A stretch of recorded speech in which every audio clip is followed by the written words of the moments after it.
أعوذ بالله من الشيطان الرجيم. بسم الله الرحمن الرحيم. ما كان محمد أبا أحد من رجالكم ولكن رسول الله وخاتم النبيين. بسم الله الرحمن الرحيم. إنا أعطيناك الكوثر فصل لربك وانحر إن شانئك هو الأبتر. ألم يجدك يتيما فآوى ووجدك ضالا فهدى ووجدك عائلا فأغنى فأما اليتيم فلا تقهر وأما السائل فلا تنهر وأما بنعمة ربك فحدث. محترم بھائیو، دوستو، عزیز ساتھیو، اللہ تبارک و تعالیٰ ہی کی توفیق کہ اللہ تعالیٰ نے ہم نے جو مبارک سلسلہ شروع کیا تھا بڑے اختصار کے ساتھ، اور اللہ تعالیٰ نے اپنی مدد اور نصرت کے ساتھ اس کو اپنی پایہ تکمیل تک آج پہنچا رہے ہیں. اس پر تو ہم سب سے پہلے اللہ تعالیٰ کا شکریہ ادا کرتے ہیں اور اللہ کی حمد و تعریف بیان کرتے ہیں، اور دعا کرتے ہیں کہ اللہ تعالیٰ اس سلسلے کو سالوں تک جاری و ساری رکھے جب تک ہم حیات سے رہیں. اللہ تعالیٰ ہمیں اسی طرح قرآن کریم کو سمجھنے کی، قرآن کو سننے کی ہم تمام کو توفیق عطا فرمائے. انبیاء علیہ السلام کا مبارک سلسلہ چل رہا ہے، اور سب سے آخری نبی جناب نبی کریم صلی اللہ علیہ وسلم، ہم سب کے آقا محمد مکی صلی اللہ علیہ وسلم کا تذکرہ آج ہم سنیں گے. اور سیرت کے اکثر واقعات سے ہم تمام لوگ واقف ہی ہیں. ہم میں سے شاید ہی کوئی ہوگا جنہیں سیرت کے بارے میں کچھ نہ کچھ معلوم نہ ہو. میں مختصراً آپ کے سامنے اپنی بات رکھنے کی کوشش کروں گا انشاءاللہ. دیکھیے، ہمارے نبی صلی اللہ علیہ وسلم کی اگر زندگی کو آپ دیکھیں گے تو آپ کی کل زندگی 63 سالہ زندگی ہے، اور اس کو اولاً دو حصوں میں ہم تقسیم کر سکتے ہیں کہ آپ کی 63 سالہ زندگی ہے. ایک تو ہے نبوت ملنے سے پہلے کی زندگی جو 40 سالہ ہے، اور دوسری ہے نبوت ملنے کے بعد کی زندگی جس کی مدت 23 سال ہے. یہ کل مدت ہے ہمارے نبی کی زندگی کی. شروع کے جو 40 سال ہے اس میں اللہ کے نبی صلی اللہ علیہ وسلم ہر دل عزیز رہے ہیں. سارے لوگوں کے آپ پسندیدہ اور فیوریٹ انسان ہیں، حتیٰ کہ آپ کو صادق الامین کہا گیا. سب سے زیادہ سچا، سب سے زیادہ امانت دار آپ کو سمجھا جاتا تھا. کفار مکہ جو اس زمانے میں جو لوگ آپ کے ساتھ رہا کرتے تھے، آپ ہی پر سب سے زیادہ بھروسہ کیا کرتے ہیں. اپنی امانتیں رکھنی ہو یا اپنا کوئی بھی سامان رکھنا ہو، آپ ہی کے پاس رکھا کرتے تھے. حتیٰ کہ بیت اللہ شریف کی جب نیو تعمیر ہوئی ہے، جب بیت اللہ شریف کو دوبارہ بنایا گیا تو جھگڑا جو ہوا کہ بھائی حجر اسود کو اس کی جگہ کون رکھے گا، تو یہ فیصلہ بھی اللہ تعالیٰ نے گویا کہ آپ ہی کے ہاتھوں سے کرایا ہے. قوم نے اس وقت آپ پر ہی گویا کہ اعتماد کیا، ورنہ وہاں تلواریں نکلنے کو تھی قبیلہ قبیلے سے. آپ کو معلوم ہے ان کا مزاج کیسا تھا. اگر کسی کی بکری یا کسی کا جانور دوسرے کے جانور سے پہلے پانی پی لے تو 100 سال تک وہ لڑا کرتے تھے. اور یہاں تو بیت اللہ شریف میں حجر اسود رکھنا گویا کہ خاندان کے لیے، قبیلے کے لیے بہت ہی اعزاز کی بات تھی. تو یہ ذمہ داری بھی گویا کہ انہوں نے نبی صلی اللہ علیہ وسلم کو دی. تو آپ اسی سے اندازہ لگائیے کہ ان کو ہمارے نبی پر کتنا زیادہ اعتماد تھا، کتنا زیادہ وہ آپ پر بھروسہ کیا کرتے تھے. اور آپ کی زندگی، جیسا کہ میں نے سورہ ضحیٰ کی چند آیتیں تلاوت کی ہے، اس صورت میں اللہ تبارک و تعالیٰ نے اپنے نبی کو ابتدائی حالات سے آگاہ کیا ہے اور بتلایا ہے، اے نبی آپ کے حالات شروع میں کیسے تھے، پھر ہم نے آپ پر انعام کیا اور آپ کو گویا کہ ہم نے صحیح ٹھکانہ دیا. اور ہم تمام کو معلوم ہے کہ ہمارے نبی صلی اللہ علیہ وسلم جب اس دنیا میں پیدا ہوئے ہیں، باپ کا سایہ آپ کے سر سے اٹھا لیا گیا تھا. آپ بالکل یتیم پیدا ہوئے. کچھ بڑے ہوئے، 5-6 سال کی عمر کو پہنچے کہ والدہ محترمہ بھی اس دنیا سے چلی گئی. 2 سال اور آپ جیے کہ آپ کے دادا بھی یہاں سے رخصت ہو گئے. وہ کہ اب آگے پیچھے کوئی بھی نہیں رہا. لیکن اللہ تبارک و تعالیٰ نے آپ پر انعام کیا کہ آپ کے چچا کے دل میں آپ کی محبت ڈال دی، اور ابو طالب نے آپ کی اس طرح تربیت کی اور آپ پر اتنا اپنا مال لٹایا. کتابوں میں آتا ہے کہ انہیں اپنی اولاد سے زیادہ ہمارے نبی سے محبت ہو گئی. یہ سب اللہ تبارک و تعالیٰ کے فضل کی وجہ سے. قرآن کہتا ہے الم یجدک یتیما فآویٰ، اے نبی کیا ہم نے آپ کو یتیم نہیں پایا؟ کیا آپ کے سر سے ہم نے آپ کے باپ کے سائے کو اٹھا لیا تھا؟ اس کے باوجود بھی ہم نے گویا کہ آپ کو پناہ دی اور آپ کو ٹھکانہ دیا۔ آگے جب اللہ کے نبی صلی اللہ علیہ وسلم کچھ اور بڑے ہوئے، ظاہر سی بات ہے کہ آپ کو سپورٹ کرنے والے کوئی تو تھے نہیں، صرف چچا ہی تھے۔ آپ کو معاش کی فکر ہوئی تو آپ نے تجارت شروع کی، اور قافلوں کے ساتھ آپ جایا کرتے تھے، تجارت کیا کرتے تھے۔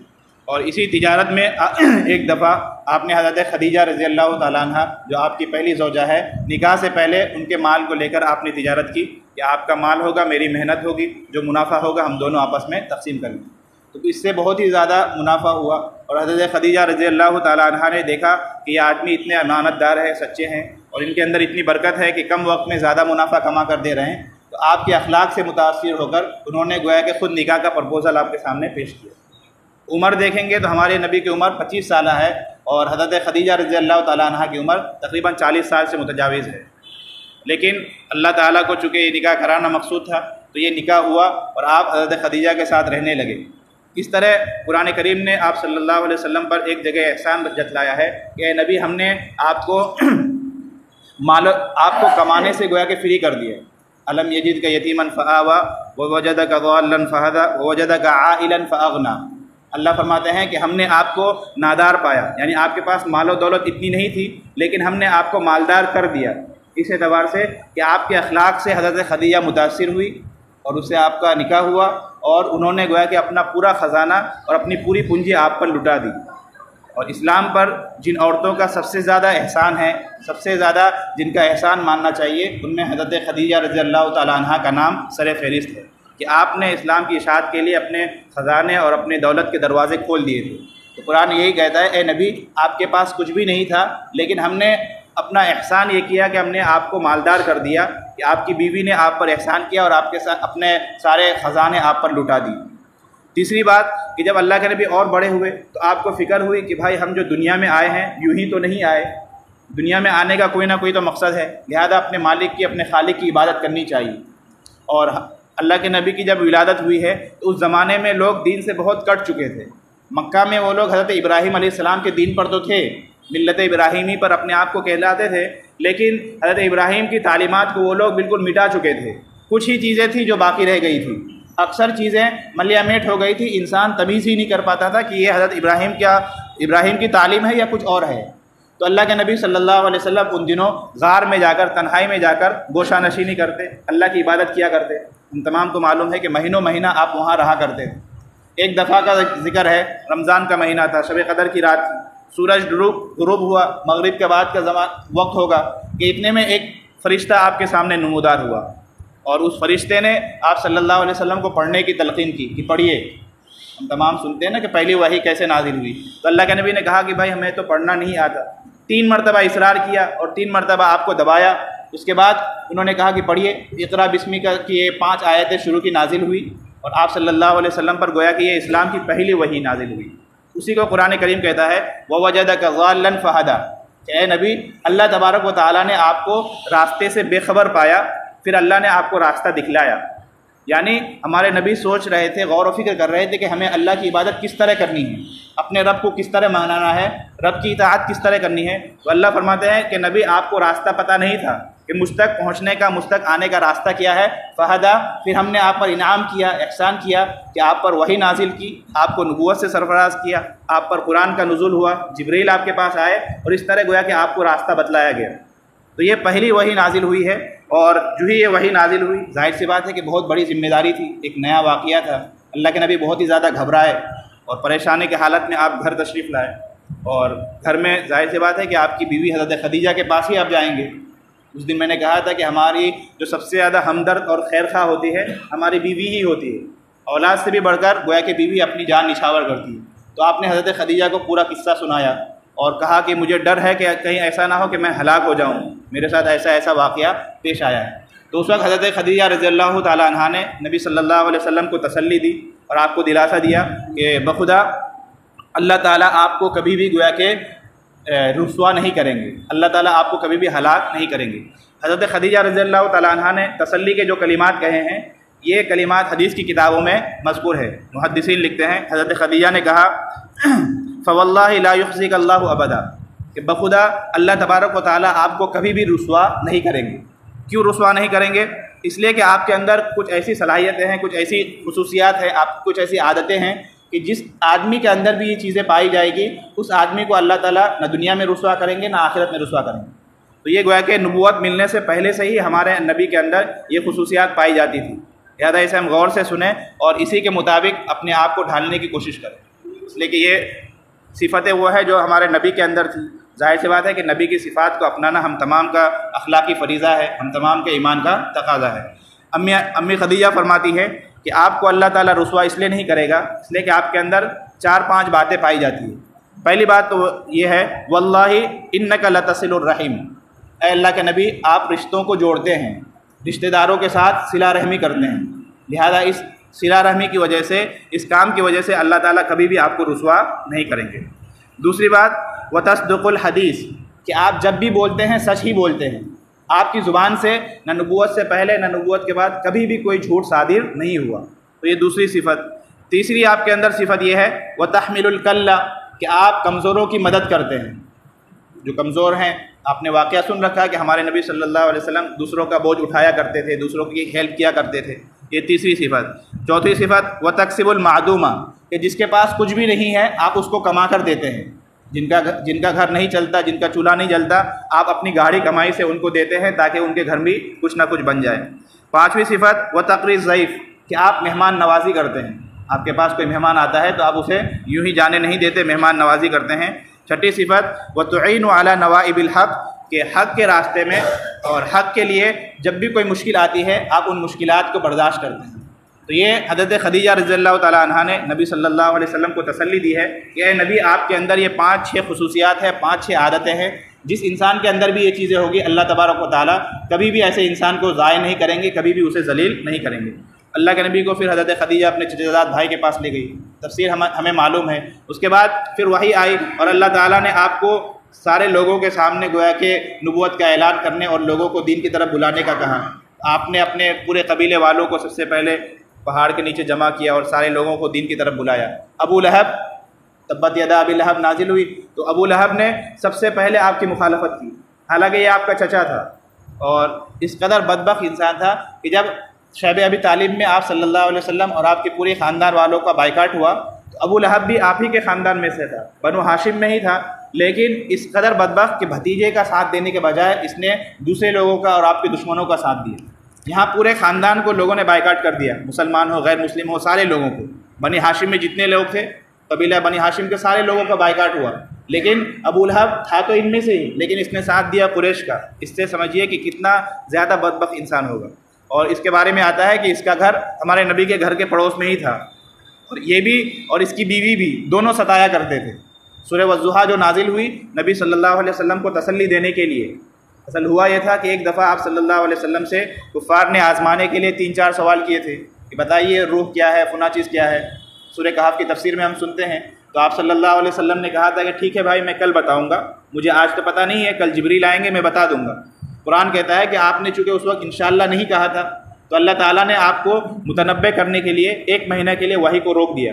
تو یہ ابو لہب کی بیوی کہنے لگی کہ ارے محمد کو تو اس کے خدا نے چھوڑ دیا ہے، محمد کو اس کے خدا نے چھوڑ دیا ہے، خدا بھول چکے ہیں، اس سے بیزار ہو چکے ہیں۔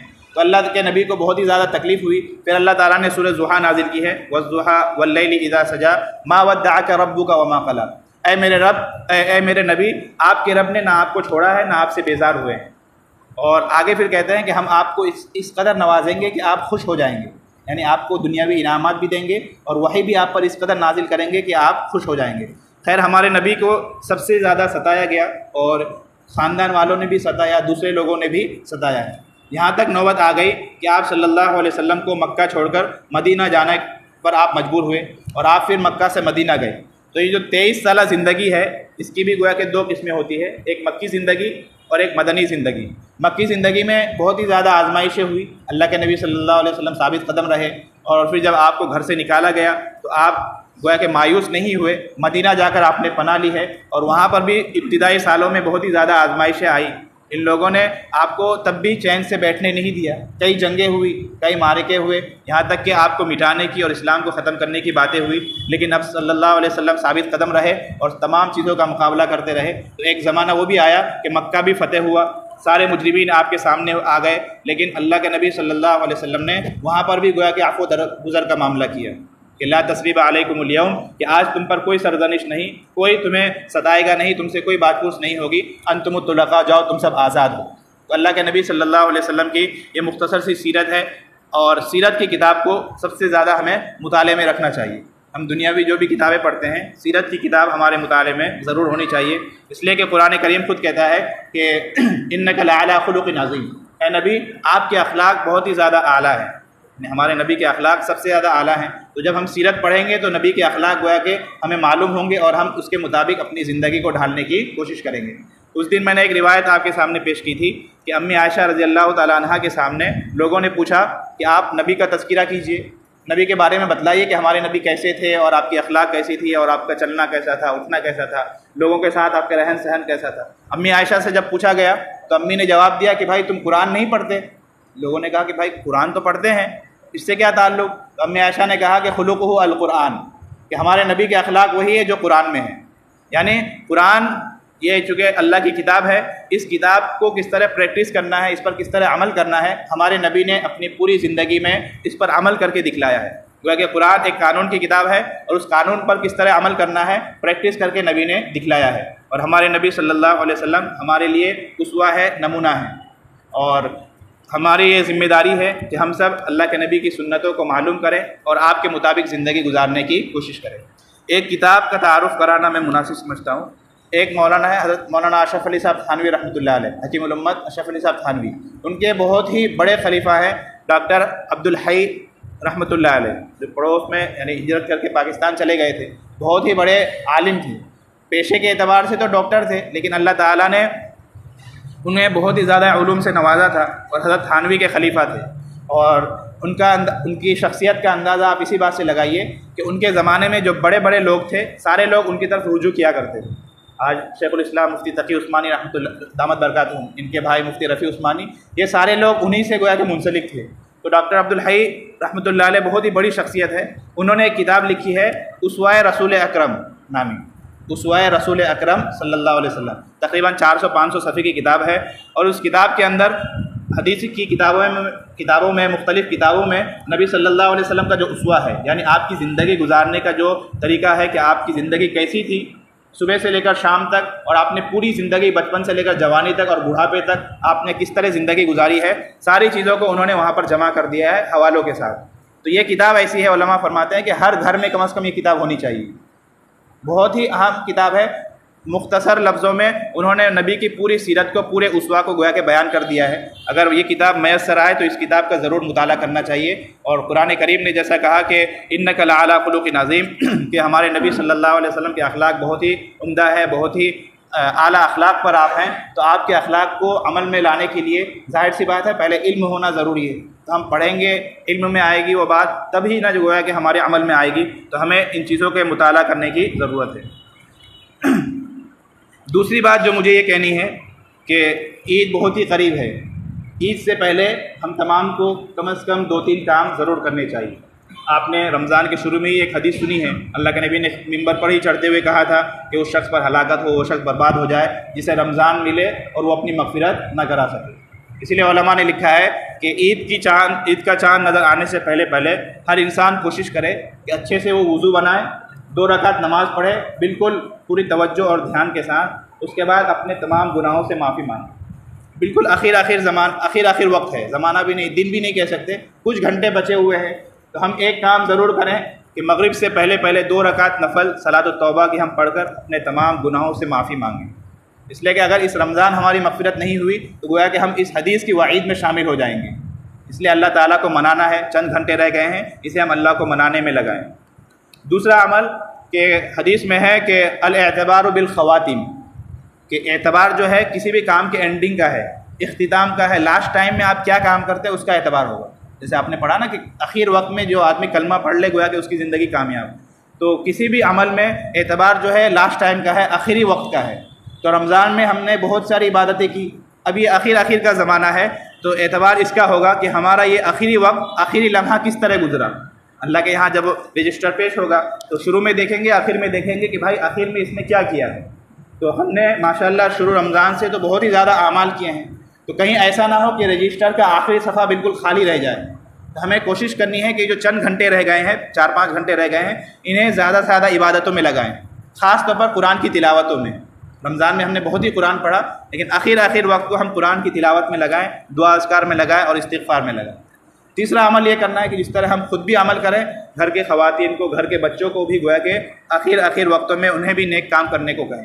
عموماً عورتیں جو ہے عید کی تیاریوں میں عبادت سے دور ہو جاتی ہیں، بچے جو ہے انہیں خیال نہیں ہوتا۔ علماء، اس دن میں نے کہا تھا کہ علماء نے کہا ہے کہ بچوں کے ہاتھوں صدقہ کرانا چاہیے۔ تو یہ جو چند گھنٹے ہیں، ان چند گھنٹوں کو گویا کہ ہمیں قدر کرنی ہے، اور یہ اگر چلا گیا تو پھر 1 سال کے بعد پتہ نہیں ہم میں سے کون شخص حیات سے رہے گا، کون نہیں رہے گا۔ تو یہ چند گھنٹے ہیں، اور الاعتبار بالخواتیم، اعتبار آخری وقت کا ہے، تو اس آخری وقت کو ہمیں یوں ہی ضائع نہیں کرنا ہے، بلکہ اسے بھی زیادہ سے زیادہ نیک کاموں میں ہمیں صرف کرنا ہے۔ دوسری بات کہ جو رات آ رہی ہے، جسے ہم چاند رات کہتے ہیں، حدیث شریف میں اس رات کو لیلۃ الجائزہ کہا گیا ہے، یعنی انعام کی رات، کہ مسلمانوں نے 30 دنوں تک بہت ہی زیادہ مشقت برداشت کی، اب گویا کہ اس رات اللہ تعالیٰ اپنے انعامات سے لوگوں کو نوازیں گے۔ اس رات کی حدیث میں بہت ہی زیادہ فضیلت آئی ہے۔ ایک حدیث میں اللہ کے نبی فرماتے ہیں، من قام لیلۃ العید محتسبا للہ لم یمت قلبہ یوم تموت القلوب، کہ جو آدمی عید الفطر اور عید الاضحیٰ کی جو رات ہے، ان دونوں راتوں میں قیام کرے، یعنی نماز وغیرہ پڑھے خالص اللہ ہی کے لیے، تو جس دن سارے دل مر جائیں گے اس دن اس کا دل نہیں مرے گا۔ اسی طرح ایک دوسری حدیث میں ہے، اللہ کے نبی فرماتے ہیں، من احیا اللیالی الخمس وجبت لہ الجنہ، کہ جس نے 5 راتیں زندہ کی، یعنی 5 راتوں میں جس نے عبادت کا اہتمام کیا، وجبت لہ الجنہ، اس پر جنت گویا کہ واجب کر دی گئی۔ پہلی رات لیلۃ الترویہ و لیلۃ العرفہ و لیلۃ النحر و لیلۃ الفطر و لیلۃ النصف من شعبان، کہ ذی الحج آ رہی ہے 8، 9 اور 10 ذی الحج، اور عید الفطر کی رات اور 15ویں شعبان کی رات جو شب برات ہے۔ ان 5 راتوں میں جو آدمی عبادت کا اہتمام کرتا ہے، اللہ کے نبی فرماتے ہیں کہ اس شخص پر جنت واجب کر دی جائے گی۔ اسی طرح حضرت عبداللہ بن عمر رضی اللہ تعالیٰ عنہ سے روایت ہے کہ 5 راتیں ایسی ہے کہ جس میں کوئی دعا مانگی جائے تو اللہ تعالیٰ اس دعا کو رد نہیں کرتے، یعنی ان راتوں میں اللہ تعالیٰ دعا کو بڑی اہتمام کے ساتھ اور بڑی خصوصیت کے ساتھ قبول فرماتے ہیں۔ 5 لیال لا ترد فیہن الدعاء لیلۃ الجمعہ، کہ 5 راتوں میں دعا رد نہیں ہوتی، ضرور قبول ہوتی ہے۔ ان میں سے پہلی ہے جمعہ کی رات، وَأَوَّلُ لَيْلَةٍ مِّن رجب، اور رجب کی پہلی رات، یعنی رجب کا مہینہ جو شروع ہو، جو ہی رجب کی چاند نظر آ جائے تو اس رات میں بھی دعا قبول ہوتی ہے۔ وَلَيْلَةُ النِّصْفِ مِن شعبان، 15ویں شعبان شب برات کی رات، وَلَيْلَةَ العید، اور دونوں عیدین کی رات، یعنی عید الاضحیٰ اور عید الفطر، ان کی دونوں راتیں ہیں، ان راتوں میں اللہ تعالیٰ دعاؤں کو قبول کرتے ہیں۔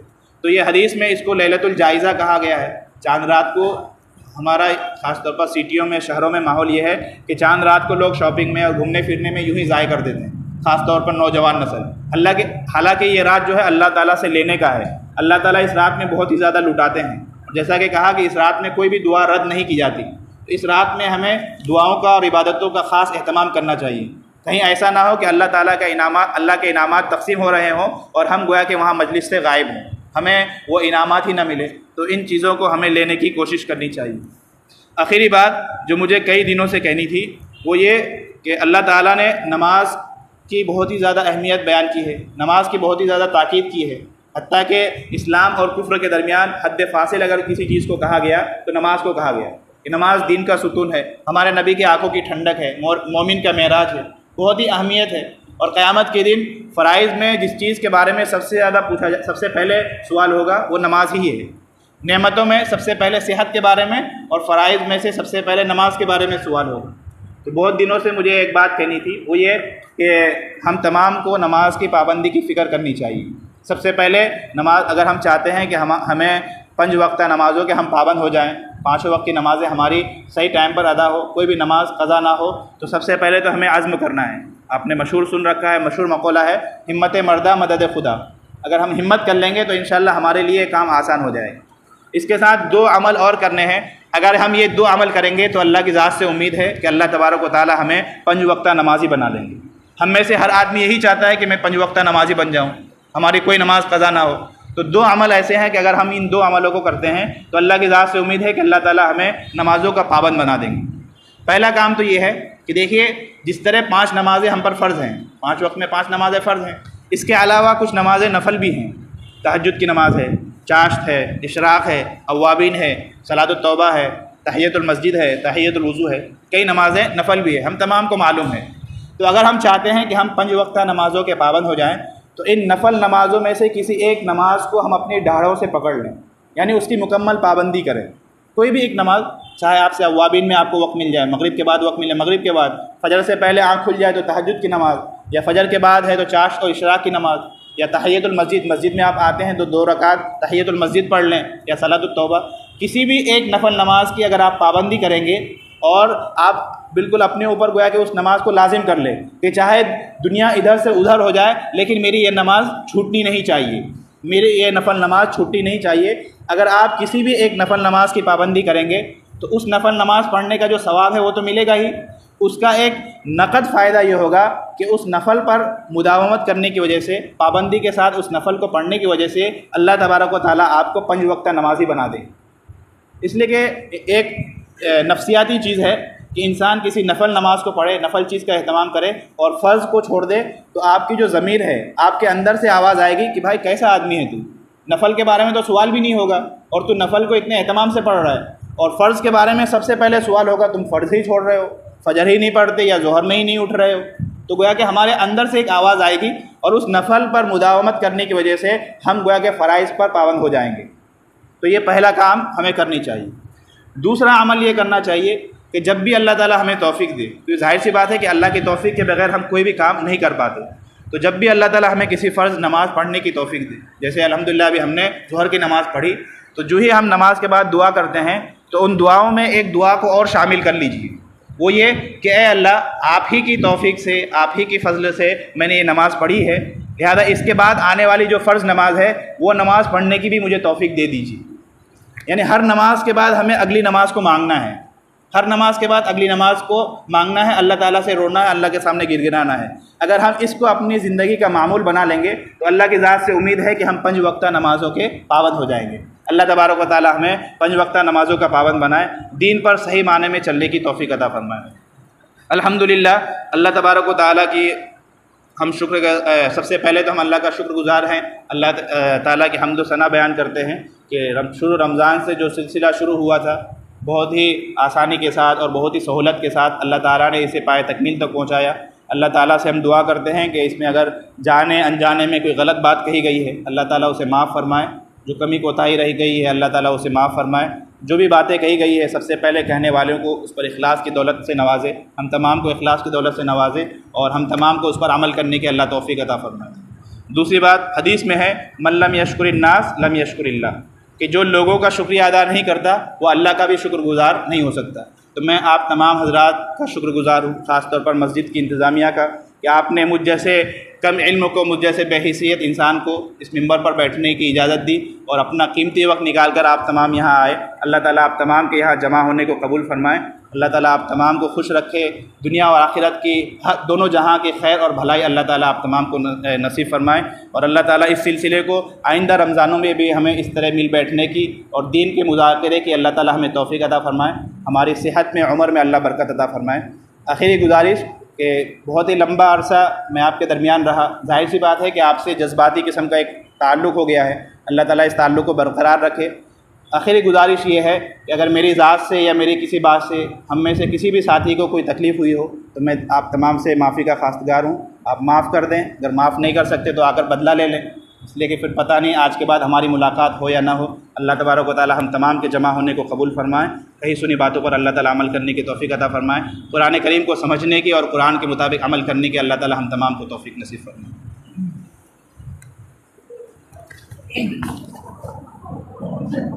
الحمد للہ رب العالمین، آمین۔ الحمد للہ رب العالمین، اللهم لا احصي ثناء عليك انت كما اثنيت على نفسك، ربنا آتنا في الدنيا حسنة وفي الآخرة حسنة وقنا عذاب النار۔ الہ العالمین ہم تمام کے گناہوں کو معاف فرما، اے اللہ ہم بڑے کمزور بندے ہیں اے اللہ، لیکن تیرے ہی نام لیوا ہے اللہ، ہم تمام کے حال پر رحم فرما۔ الہ العالمین، رمضان کا یہ مقدس مہینہ آپ نے نیکیاں کمانے کے لیے، جنت بنانے کے لیے دیا تھا، لیکن ہم سے بڑی ناقدری ہوئی، بڑی ناشکری ہوئی۔ اے اللہ اس کمی کوتاہی کو معاف فرما۔ الہ العالمین، ہم تمام کی گرفت نہ فرما۔ اے اللہ ہم سے جو بھی نیک اعمال ہوئے ہیں، ان میں جو کمی کوتاہی رہ گئی ہے اسے معاف فرما، اور ان نیک کاموں کو قبول فرما۔ ہماری تراویح کو قبول فرما، تلاوت کو قبول فرما، ہمارے صدقات زکوٰۃ کو قبول فرما، دیگر تمام اعمال کو قبول فرما۔ الہ العالمین، ہم تمام کا دنیا کو بھی بہتر بنا، آخرت کو بھی بہتر بنا۔ ربنا آتنا فی الدنیا حسنہ وفی الآخرۃ حسنہ وقنا عذاب النار۔ جہنم کی آگ سے ہم تمام کے چھٹکارے کا فیصلہ فرما۔ اے اللہ رمضان کا جو بنیادی مقصد تھا کہ جہنم سے اور آگ سے لوگوں کی خلاصی ہو، لوگوں کو چھٹکارا ملے، ہم تمام کے حق میں یہ فیصلہ فرما۔ جنت میں داخلہ ہم تمام کو نصیب فرما۔ الہ العالمین، جنت میں کچھ خوش نصیب وہ بھی ہوں گے جنہیں ہر وقت تیری زیارت نصیب ہوگی، کچھ لوگ وہ ہوں گے جنہیں دن میں ایک مرتبہ، کسی کو ہفتے میں، کسی کو مہینے میں، اور کسی کو سال میں ایک دفعہ زیارت نصیب ہوگی۔ الہ العالمین، ہم آپ سے درخواست کرتے ہیں، آپ سے گڑ گڑاتے ہیں، اے اللہ ہمیں ان خوش قسمت لوگوں میں شمار فرما جو ہر وقت تیری زیارت کیا کریں، جو ہر وقت تجھے دیکھا کریں۔ اے اللہ ہم بہت ہی کمزور ہیں، دنیا کی چھوٹی چھوٹی مصیبتیں ہم برداشت نہیں کر پاتے، جہنم کی آگ کو کیا ہی برداشت کریں گے۔ الہ العالمین، جہنم کی آگ سے ہم تمام کو چھٹکارا نصیب فرما۔ اے اللہ ہم تمام کی مغفرت فرما، اے اللہ ہم تمام کی مغفرت فرما۔ الہ العالمین، ہمارے دنیا کو بھی بہتر بنا، آخرت کو بھی بہتر بنا۔ اے اللہ جو باتیں ہم نے سنی، اے اللہ پورے مہینے میں جو باتیں کہی گئی، سنی گئی، ان میں اخلاص نصیب فرما، جو کمی کوتاہی رہ گئی اسے معاف فرما، جو باتیں خالص تھی اے اللہ اس پر عمل کرنے کی توفیق عطا فرما۔ قرآن کریم کو سمجھ کر پڑھنے کی، قرآن پر عمل کرنے کی ہم تمام کو توفیق عطا فرما۔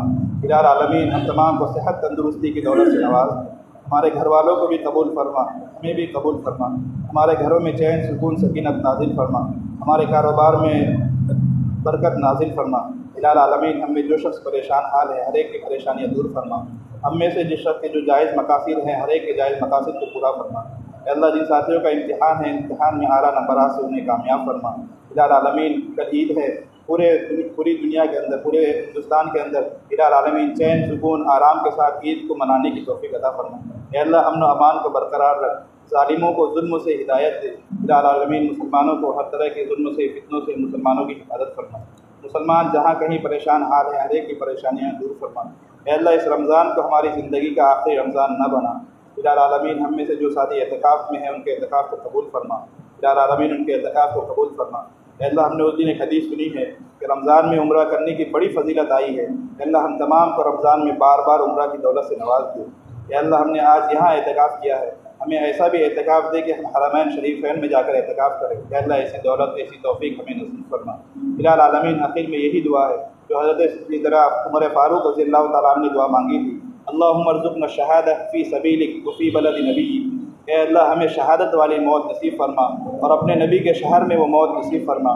اس پر ہم ایک بات کا اور اضافہ کرتے ہیں، اے اللہ ہمیں شہادت کی موت دے، اپنے نبی کے شہر میں موت دے، اور جنت الفردوس میں ہمیں دفن ہونا نصیب فرما۔ الہ العالمین، ہم تمام کو قبول فرما، ہماری نسلوں کو قبول فرما، دین پر جمع رہنا اور دین پر قائم رہنا ہم تمام کے لیے آسان فرما۔ اے اللہ اس مسجد کی نیو تعمیر کا جو پروگرام ہے جلد از جلد اس پروگرام کو پائے تکمیل تک پہنچا۔ اے اللہ جو ظاہری رکاوٹیں ہیں ان ظاہری رکاوٹوں کو اپنے فضل و کرم سے دور فرما۔ اے اللہ مسجد کی اپنے خزانہ غیب سے مدد اور نصرت فرما۔ الہ العالمین، مسجد یہ دین کا مرکز ہے، اے اللہ اسے جلد از جلد پائے تکمیل تک پہنچا۔ مسجد والے ماحول میں ہم تمام کو جڑے رہنے کی توفیق عطا فرما۔ اے اللہ ہم نے جس طرح رمضان گزاری ہے اسے قبول فرما اور پوری زندگی رمضان کے مطابق گزارنے کی توفیق عطا فرما۔ نمازی بنا، متقی بنا، اپنے دین پر چلنے والا بنا، اپنی معرفت نبی صلی اللہ علیہ وسلم کی محبت ہم تمام کو نصیب فرما۔ الہ العالمین، ہم تمام کو جہنم کی آگ سے چھٹکارا نصیب فرما، جنت میں ہم تمام کا داخلہ نصیب فرما۔ ہمیں بھی قبول فرما، ہمارے گھر والوں کو بھی قبول فرما، ہمارے اولاد کو اور نسلوں کو بھی قبول فرما، ہمارے دوست و احباب کو بھی قبول فرما۔ حاضرین میں جتنے لوگ ہیں ان کے جو بھی جائز مقاصد ہیں، جو بھی جائز ضروریات ہیں، ہر ایک کو اپنے خزانہ غیب سے پورا فرما۔ ہمارے دعاؤں کو نبی کریم صلی اللہ علیہ وسلم کے صدقے طفیل قبول فرما۔ تیرے نیک بندوں نے تجھ سے خیر کے لائن سے جتنی دعائیں مانگی ہیں ہر ایک میں ہمارا حصہ نصیب فرما، اور جن شرور و فتن سے پناہ چاہیے ہے ہر ایک سے ہمیں محفوظ رکھ۔ الہ العالمین ہمارے ایمان کی حفاظت فرما، ہمارے اعمال کی حفاظت فرما، اللہ مسلمانوں کی مدد اور نصرت فرما۔ الہ العالمین ہمارے دعاؤں کو نبی کریم صلی اللہ علیہ وسلم کے صدقے سے قبول فرما۔ وصلی اللہ علی خیر خلقہ وآلہ وأصحابہ وذریاتہ اجمعین برحمتک یا ارحم الراحمین۔